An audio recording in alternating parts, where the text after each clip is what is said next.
Hey folks, Lenny Rudo here for BoatU.S magazine. You know, at BoatU.S we are boaters, so we understand that docking your boat can be the most stressful part of the day. That's why we do have a video on our channel of how to dock a single engine powerboat. But today, I'm on a twin engine powerboat, and I need to get it from right here to up against that fuel dock.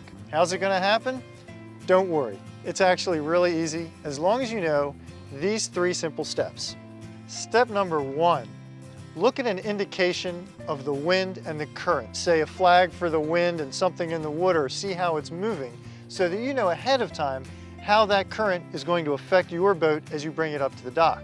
Step number 2 is to approach the dock slowly. It's amazing how often folks come in hot and then something happens, like say an engine stalls out and they end up smacking the piling. Now as you approach the dock, you want to do it at as shallow an angle as possible, just to make it as easy on yourself as possible. And to turn the boat, leave the wheel centered. Remember, this is twins now. If I shift my starboard throttle into reverse, and then I shift my port throttle into forward, the bow of the boat will swing around to the starboard. If I'm coming in from the opposite direction, I just do it the opposite. And of course, I'm going to come in from the direction that allows me to keep the boat headed into the wind. This gives me the most control over the boat. As I come up close to the pier, I'll just give it another little shot of reverse to slow her down, and boom, I'm ready to grab my lines and tie the boat up.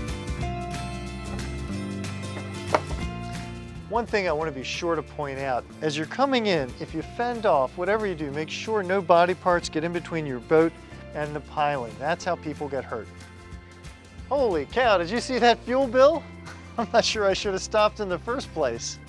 Seriously though, folks, just remember those 3 simple steps. Check for the wind and the current, approach slowly, and then use your throttles, not your wheel, to turn the boat sideways to the pier, and you'll be just fine.